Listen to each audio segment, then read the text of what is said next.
لیکن تھوڑی سی اس کی ڈیفینیشن کر دیں کہ جس سے ہر آدمی یہ سمجھ لے کہ یہ سود ہے۔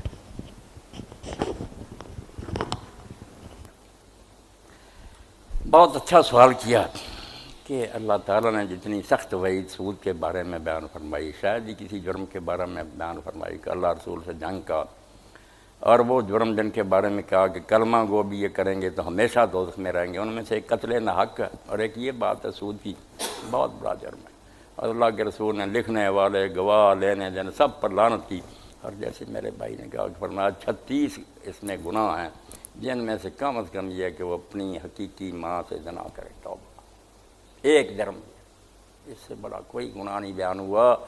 مگر اس کی تعریف جیسے کہ کہا نا لوگوں نے اس کو بھی جھگڑے کی بات بنا دیا کہ سود کیا نہیں، کچھ کہتے ہیں یہ بینکوں کا سود وغیرہ، یہ کاروباری جو ہے یہ سود کوئی نہیں، جو غریبوں سے لوگ لیتے تھے وہ سود ہے، یہ کوئی نہیں، اس میں بالکل جھوٹ بول رہے۔ آپ سادہ سی بات اپنے ذہن میں بٹھا لیں کہ جس سودے سے مقصد صرف تمویل ہے، مال سے مال ہی حاصل کرنا، پیسے سے پیسہ، وہ سب سود ہے، حرام، وہ نہیں اسلام میں جائز۔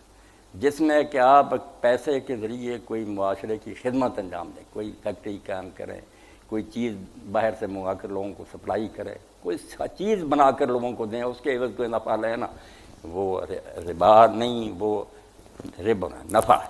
اور جو صرف پیسہ ہی لینا چاہتے ہیں آپ، جیسے بیعینہ کی مثال حضور کے زمانے میں سمجھیں کہ میں صرف پیسے ہی لینا چاہتا ہوں، مگر بہانہ بناتا ہوں کہ یار میں نے یہ چیز آپ کے ہاتھ بیچ دی، اس نے لے لی، بعد میں کہتا ہوں 800 کی بیچی، پھر میں کہتا ہوں تجھے یار پیسے چاہیے، تو نقد لے لے، 400 چاہیے نا تجھے، میرے ہاتھ 400 میں لے، آپ 800 کی اس کو بیچی، پھر اس سے 400 میں خریدی، 400 اس کو دے دیے، وہ 400 چاہتا تھا، اب 400 اس کے ذمہ قرض بن گیا، بہانہ بنایا، درمیان میں خرید و فروخت ہے، مقصد کیا ہے کہ میں پیسے سے پیسہ کماؤں، 400 کے بجائے 800 لوں، اس کے لیے یہ ڈھونگ کے میں نے بیچ دیا، پھر تو اس سے خرید لیا، تو یہ رقم سنبھال۔ آپ اس کو آپ بجائے تجارت ہی سمجھیں گے؟ نہیں، تجارت وہ ہوگی جس میں آپ معاشرے کی کوئی خدمت سر انجام دیں، پیسے سے پیسہ نہ کمائیں، پیسے سے کوئی چیز تیار کر کے لوگوں کو دیں، اس پر مناسب نفع جو ملتا نا وہ ٹھیک ہے، ورنہ کوئی نہیں۔ حضرت عائشہ رضی اللہ تعالیٰ نے مدینہ میں ایک شخص آیا تو آپ نے کہا بچ کر رہنا، یہاں سود عام ہو گیا۔ انہوں نے کہا توبہ، مدینہ پر سود؟ کہا ہاں، لوگ قرض دیتے ہیں اور پھر کہتے ہیں میرے گھوڑے کو اتنا گھاس جو ہے نا وہ ڈال دینا، اتنا چارہ دے دینا، وہ مفت لیتے ہیں، پیسے قائم رہتے ہیں، صرف اتنا چارہ وغیرہ جو ہے نا ان سے لے لیتے ہیں مقروضوں سے۔ کہا یہ بھی سود۔ اس لیے جو ہے نا پیسے پر کوئی نفع لینا، اس پیسے سے کام نہیں کو کرنا، نہ کوئی قوم کی خدمت کرنا، یہ ربا ہے، اس کی اجازت نہیں بالکل۔ آپ کچھ کریں اس کے، آپ دیکھیں اسلامی نظام معیشت میں جس کی اجازت بھی نہیں کہ میں نے ایک سودا یہاں خریدا، وہیں کھڑے، کچھ نہیں کیا، نہ تلایا نہ دوسری جگہ، مجھے کوئی کہتا آپ نے 10 روپے مان لیا، 11 لے لو، نبی علیہ السلام نے فرمایا حرام، وہ 1 روپیہ کیوں بڑھ گیا؟ کیا اس نے کیا کہ اس کا حق بن گیا 1 روپیہ لینے؟ یہ مڈل مین جو ہیں انہوں نے ساری معیشت تباہ کر رکھی۔ یہ چیز جو ہے نا تیار ہوتی کارخانے میں 10 روپے میں کنزیومر تک وہ جائے گی، درمیان میں گھس گئے، سودا کر لیا میں نے، جتنے میں خرید لیا، کسی نے لیا دیا کچھ نہیں، دوسرے نے کہا میں نے آپ سے یہ خرید لیا۔ یہ لوگ ہیں جنہوں نے بالکل مہنگائی پیدا کی اور لوگوں کو تنگ کیا۔ اسی لیے اللہ کے رسول علیہ السلام نے تلقی جو ہے نا، تلقی رکبان کو منع کیا، قافلہ آ رہا، کچھ سرمایہ دار لوگ شہر سے باہر جا کر ملے، ان سے چیز خریدنے، فرمایا حرام، بازار میں آنے دو، وہاں کھلی مارکیٹ میں فیصلہ ہوگا۔ آپ باہر خرید لیتے ہیں، پھر مرضی کا ریٹ لگاتے ہیں۔ ہر راستہ اللہ کے رسول نے روک دیا کہ خلق خدا تک مہنگائی نہ منتقل کرو، سستا۔ اس لیے آپ یہ یقین کریں، اللہ کے نیک بندوں نے جو بات کی نا 100% یہ کہ جو کاروباری آدمی یہ سوچتا ہے کہ یہ چیز مہنگی ہو، بس اس سے اس کا کاروبار حرام ہو چکا۔ اب کوئی ضرورت نہیں کہ وہ سود ہے یا جوا، یہ نیت ہی حرامی کی ایسی گندی ہے کہ تو رخص چاہتا کہ سستی ہے، اور لوگ جو ان کو تو یہ چاہتا کہ مہنگی ہے۔ اس لیے اسلام جو ہے نا، جس کی بات ہو رہی تھی کہ پاکستان اس کی تجربہ کا، وہ راستہ ہی ہے دوسرا، ہم چل رہے ہیں دوسرے راستے پر، اور فقہا سے بہانے ڈھونڈتے ہیں، مفتیوں سے پوچھتے ہیں، وہ بیچارے کوئی نہ کوئی جواب دے دیتے۔ جیسے اب یہ بینک جو اسلامی بنے پھرتے ہیں، سارا جو حال ان کا آپ پڑھیں، جو معیشت کے عالم ہیں دینی، انہوں نے مضمون لکھے ہیں کہ یار یہ مرابہ اور دوسرے لیز کہاں حلال ہے، کیوں تم نے ایک حرام پر لیبل لگا دیا؟ اور مفتی تقی عثمانی کو تو مٹی پلید ہو رہی ہے دیوبندی اور مائی کہ تم نے یار پیسے لے کر بینکوں سے یہ حرام کو حلال کر دیا. کیا حلال ہے اس میں؟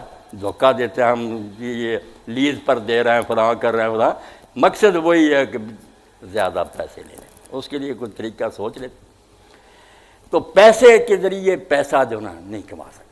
پیسہ کسی کام میں انویسٹ کرو، اس سے پھر کوئی نفع ہوگا نا اللہ دے گا تو وہ برکت ہے، گھاٹا بھی ہوگا تو اس کو بھی برداشت کریں، وہ آپ کی قربانی ہوگی. ہاں کیا کریں؟ امام قرطبی رحمۃ اللہ علیہ تفسیر میں لکھتے ہیں سورہ المزمل میں. اب آپ حضرات بیٹھے ہیں دیکھیں نا، یہ دنیا داری ہوتی کاروبار تو اللہ تعالیٰ کیوں کہتا پہلے نماز جو تھی تہجد کی کا آدھی رات، 2/3 رات، تیسرا حصہ رات، اتنا حکم ہوتا تھا. بعد میں اللہ تعالیٰ نے دوسرے رکوع میں فرمایا اللہ کو پتہ ہے تم میں سے بیمار بھی ہوں گے، جہاد کرنے والے بھی ہوں گے، اور کئی لوگ زمین میں سفر کریں گے، روزی تلاش کریں. یہ تجارت پیشہ لوگوں کو مجاہدین اور بیماروں کے ساتھ ملا کر کہا، اس لیے میں نے کم کر دیا، جتنا آسانی سے تہجد پڑھ سکو پڑھ لو، باقی چھٹی. یہ رزق ڈھونڈنے والے جب مجاہدین کے ساتھ شمار ہوئے، مگر وہ تھے کیسے؟ قرطبی لکھتے ہیں کہ آدمی واسط میں تھا شہر میں، اس نے اپنے ایجنٹ کو کہا کہ یہ لے جاؤ مال اور بصرہ جاتے ہی فروخت کر دینا، روکنا نہیں. وہ گیا، وہ جو وہاں دکاندار تھے انہوں نے کہا یار افواہ ہے، چند دن تک یہ چینی مہنگی ہونے والی، ذرا روک لو. اس نے روک لی، 20,000 درہم کا نفع ہوا. مگر جب اس اطلاع دی اس نے کہا یہ 20,000 ہی خدا کے لیے صدقہ کر دے اور اللہ سے معافی مانگ اور میں ہی مانگوں. اتنے دن کیوں تو نے روکا؟ جاتے ہی جو نفع تھا بے شک ایک آنا ہی ہوتا روپے پر، وہ میرے لیے حلال تھا. خلق خدا تنگ ہوئی اور تو نے مجھے یہ اطلاع دے دی کہ میں نے 20,000 کمایا، یہ اللہ کے لیے خرچ کر اور معافی مانگ. اب ذہن بنے وہ کہ کوئی اللہ ہے، مرنے کے بعد اس کے ہاں جانا ہے. یہ زائد دولت جو ملی ہے یہ دوسروں کا خون نچوڑنے کے لیے نہیں، بلکہ یہ ہے کہ اپنی بوتلیں دوسروں کو منتقل کرو. یہ رستہ ہی دوسرا جن میں یہ پیدا آپ دیکھتے ہیں سورہ جو بقرہ ہے اس میں بھائی جہاں آخر میں سود اور انفاق ان کو ایک دوسرے کا اپوزٹ بیان کیا. بیان انفاق کا ہو رہا، خرچ کرو خرچ کرو، اور اس کے مقابل میں کہا کہ سود خور نے پھر خرچ کیا کرنا، وہ تو کوشش کرے گا کہ دوسروں کا بھی میں چھین لوں. مومن وہ ہے جو اپنے اس کا حلال ہے نا وہ بھی دے رہا کہ بجائے اپنے پاس رکھنے کے دوسروں تک جائے، اللہ مجھے کئی گنا دے گا. بے شمار رحمتیں حضرت عثمان غنی رضی اللہ عنہ پر کہ حضرت عمر رضی اللہ کا زمانہ عام رمادہ مشہور سال قید ہو گیا. دن کے وقت بھی لوگوں کو نا اندھیرا نظر آنے لگا، بہت مرنے لگے لوگ. حضرت عمر رضی اللہ عنہ عشاء کے بعد کھڑے ہو جاتے مصلی پر، روتے کہ اللہ اگر میری کسی غلطی کی وجہ سے امت پکڑی گئی معاف کر. تو حضرت عثمان رضی اللہ عنہ شام سے اونٹوں کی قطار جو ہے نا غلے سے لدی ہوئی گندم کی منگوائی. جب مدینہ کے قریب پہنچی تو لوگ آگے گئے، کسی نے کہا اتنا نفع لے لے، اتنا نفع، انہوں نے کہا مجھے زیادہ ملتا. لوگ بس ہو گئے کہ ہماری قوت خرید تو بس جواب دے گی. اب لوگوں نے صبح عجیب منظر دیکھا کہ منادی نے آواز دے دی کہ جس کو جتنی گندم چاہیے عثمان کے دروازے سے مفت لے جائے اپنی ضرورت. لوگوں نے پوچھا آپ کہتے زیادہ نفع ملتا؟ انہوں نے کہا یار قرآن نہیں کہتا کہ ایک دانہ جو بوتا 700 گنا، بلکہ اللہ اس سے بھی اس کے لیے چاہے گا زیادہ، تم اتنا نفع دے سکتے تھے. یہ ذہنیت ہے جو پیدا کرنے کی ضرورت. آزادی لے لی، ذہنیت نہیں وہ پیدا کی لا الہ الا اللہ والی. اس لیے کرپشن ہی ہونی تھی نا. پھر اب رو رہے ہیں یہ آرڈیننس بناؤ یہ کرو، کچھ نہیں. جیسے محمد نے کہا تھا ایمان کی ضرورت ہے. حکیمان معیشت اپنے نسخے آزما دیکھیں، علاج تنگی آدم بجوز ایمان نہیں ہو. ایمان پیدا ہو جائے تو مسئلے پوچھنے کی ضرورت ہی کیا؟ آدمی اپنا دیتا دوسروں، وہ کیوں سود لے گا اور کیوں دوسروں کی جیبیں کاٹے گا. جی پیسے پر پیسہ نہیں کمانا، بس سیدھی بات ہے. جہاں یہ ہے نا کہ یہ لوگ بانڈ خرید لیتے ہیں پیسے، آج یہ سب حرام. اس کا نام جوا رکھیں، سود رکھیں، کوئی حلال. جی چھوٹا سا ایک اور سوال کر لیں گے، ہے بات جڑی نا ریلیٹڈ نا، یہ بڑا اہم سوال ہے، چھوٹی نہیں یہ بات. یہ مثلاً آج کل 60 سال کی عمر، 70 سال کی عمر حضرات ریٹائر ہو جاتے ہیں، ان کو گورنمنٹ کچھ پیسے دے دیتی ہے، لو بھئی یہ اتنے سال آپ نے سروس کی ہے. تو بینکوں نے بھی اپنی طرف سے سود کی بجائے ابھی کہتے ہیں کہ منافع ہے، تو اسکیمیں لگائی ہوئی ہیں منتھلی 6 مہینے کی کہ پرافٹ دیتے ہیں. 60 سالہ اسکیم، بہبود اسکیم یا اور اسکیم یا سرٹیفکیٹ یا ڈیفینسو سرٹیفکیٹ. ایک یہ بھی بہانہ کرتے ہیں کہ یہ جی ہم لگا رہے ہیں اسلامی ملک ہے تو گورنمنٹ کو دے رہے ہیں، وہ منافع کما رہی ہے تو ظاہر ہے ہم بھی خدمت بھی صحیح. یا ایک 60 سالہ آدمی کہتا ہے کہ میں نے اتنے مجھے پینشن ملی ہے، میں رکھ دوں مہینے کے مہینے آتے جائیں. تو ان کے متعلق بھی بتا دیں. بہت اچھی بات ہے یہ. جیسے میں نے عرض کیا نا کہ اگر اسلام ہوتا تو ایسے مسائل پیدا ہی نہ ہوتے. کسی بیوہ کو، بوڑھے کو، یتیم کو فکر مند ہونے کی ضرورت ہی نہیں تھی، سب کو ملتا. بے شک وہ بینکوں میں جمع کرا، مگر چونکہ وہ صورت حال نہیں، اس لیے اب بوڑھے مجبور ہیں بیچارے کہ اگر وہ کسی کو کاروبار کے لیے دیتے ہیں بس وہ پھر تو کوئی نہ رکھیں، کبھی واپس آئے گا، ختم ہو گیا. اور اگر جمع کراتے ہیں تو یہ سود کا مسئلہ. تو اس بارے میں جو بات ہندوستان کے زمانہ میں مولانا مرزا خان بریلوی رحمۃ اللہ علیہ نے کہی تھی، اس میں بڑا وزن ہے. وہ کہتے ہیں سود نہ کہا کرو، نہ سود سمجھ کر لو، بینک بھی نہ کہیں. یہ تو حرام تو حلال نہیں ہو سکتا. یہ کہو کہ بیواؤں کا، یتیموں کا اور بوڑھوں کا جو معاشرے پر حق ہے، اگر وہ لوگ سیدھے طریقے سے ادا نہیں کرتے، اس طرح سے آ رہا ہے مسئلہ تو ظفر ہوتا نا کہ آدمی کو اپنا حق چور سے بھی ملے تو وہ لے سکتا، حق سمجھ کے لے کہ میرا حق ہے. اگر لوگ نہیں بوڑھوں کا خیال کرتے یا بیواؤں کا، تو اگر اس ذریعے سے یہ دے رہی حکومت میں اپنا حق وصول کر رہا ہوں، سود نام کی کوئی شے میرے ذہن میں نہیں، میں لعنت بھیجتا ہوں سود پر، مگر جو میرا حق ہے نا ان کے مالوں میں، اور یہ لوگ ادا نہیں کرتے. بوڑھوں کو بھی اب کہتے ہیں بوڑھوں کے ہاؤس بنا دینے والے، تو ایسی صورت میں وہ کہتے ہیں بالکل ان کے لیے حلال ہے، وہ سود نہیں. بالکل امت پر فرض ہے کہ ان کی خبرگیری کرے.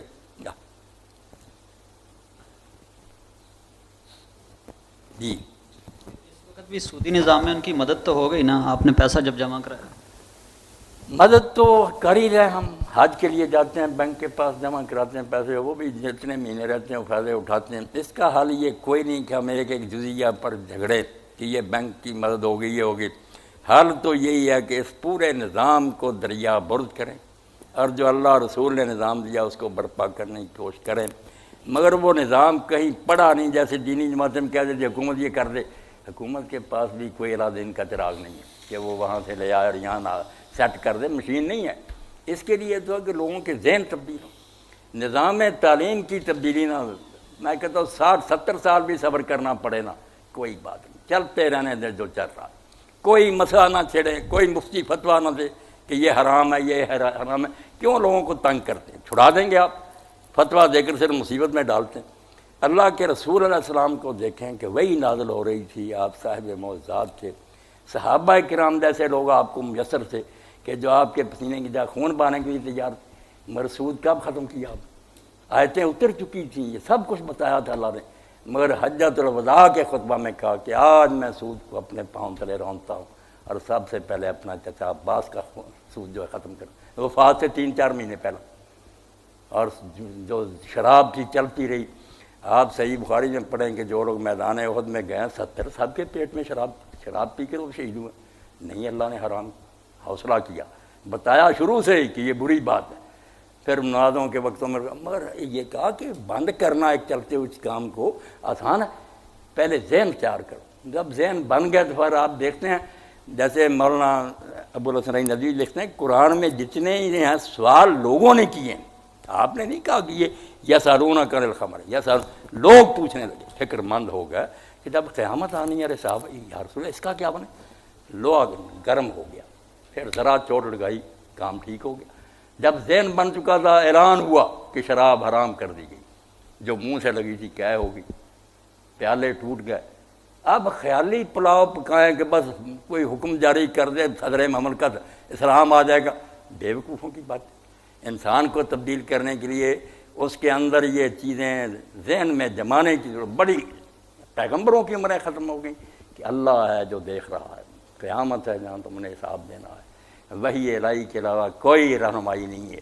یہ چیزیں جب جڑ پکڑ جاتی ہیں، 13 سال تو مکے میں حضور کے ختم ہو گئے، بعد میں پھر نہیں کوئی تکلیف ہوتی، 1 سیکنڈ میں مسئلے حل ہوتے جاتے ہیں. اور اگر یہ نہیں نہ ہوتا تو بے شک حکومتیں بدلیں، آرڈیننس بدلیں، جب لوگوں کے ذہن ہی نہیں اس حکم پر عمل کرنے کی کیا بنے. کوئی نہ کوئی ہیلے بہانے ڈھونڈ لیں گے. ہاں، اور ایسے مولوی مل جائیں گے جو ان کو جائز کر دیں گے. کوئی شراب کو جائز کر دے کسی معنی کہ جو کی شراب حرام نہیں، وہ کھجور کی صرف حرام تھی، فتح مل جاتے. ہماری جو شرعی عدالت تھی اس نے دے دیا صدر جا کے زمانے میں اس شراب صرف وہ جو انگور سے تیار ہوتی ہے، باقی شرابیں جو ہیں یہ کوئی نہیں، یہ عرق ہیں جبکی ہیں۔ پھر اس جج کو ہٹانا پڑا، نیا جج بٹھانا پڑا، مارشل لا تھا اس لیے کر لیا کہ جج دوسرا بٹھا کر فیصلہ لیا۔ تو کوئی بات نہیں، جب تک ذہن نہیں نہ ٹھیک ہوتا کوئی چارہ نہیں۔ جب انسان آپ سمجھ لیتا نا کہ میری نگرانی اللہ کر رہا، میں اس کو جواب دوں گا، آپ پھر دیکھتے ہیں نہ پولیس نہ فوج کسی کی ضرورت نہیں، آدمی نیک ہو جاتا۔ ایمان کی تازگی کے لیے کوئی بات نہیں، سوال تھوڑے بھی ہوں تو ایمان تازہ ہونا چاہیے۔ امام غزالی رحمۃ اللہ علیہ لکھتے ہیں کہ بغداد اس وقت مسلمانوں کا دارالحکومت تھا اور جنت کا ٹکڑا تھا، ہر چیز وہاں تھی، دنیا دیکھنے کے لیے آتی تھی کہ بغداد دارالسلام ہے، علم بھی وہاں، نیک لوگ بھی، صوفیات وہاں، حکومت کا بھی روب داب۔ تو کھلے بازار میں ایک آدمی نامراد نوجوان ایک بچی کو پکڑے کھڑا تھا، شرارتیں کر رہا تھا، لوگ اس حرامی کو جانتے تھے، کوئی آگے بڑھ کر روکنے کی ضرورت نہیں کرتا۔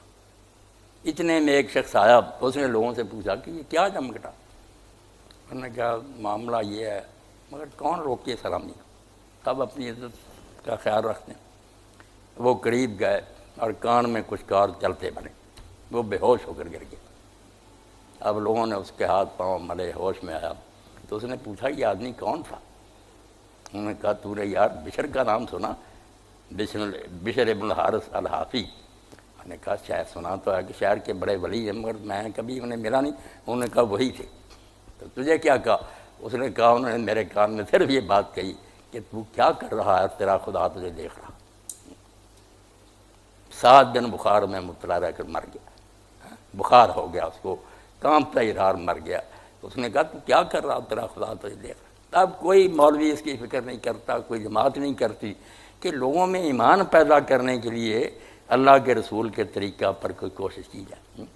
اور زمانہ ہے پڑھے لکھے لوگوں کا، ہم دیکھتے ہیں کہ وہ کالا ہیں، ججز ہیں، بڑے بڑے پڑھے لکھے لوگ، وہ دین کے بارے میں بڑی الجھنے ہیں ان کے ذہنوں میں۔ کتنے ہیں جو کہتے ہیں اپنی پرائیویٹ میں پہلے یار ثابت کرو کوئی خدا ہے، ہم تو خدا کی ہستی کو نہیں مانتے، دہریت آ گئی۔ آپ اوپر کی چھتیں جو ہے نا وہ کہتے ہیں کہ داڑھی ٹھیک ہو جائے، وہ بنیادیں ہی نہیں، وہ اللہ کو نہیں مان رہے۔ وہ کہتے کوئی وہی نہیں آئی ہے، پیغمبروں نے ڈونگر چاہا تھا، ہوشیار لوگ تھے، اپنی پارٹیاں بنا کر حکومتیں بنا لی، کوئی نبی نہیں، کوئی کتاب مسلمانوں میں۔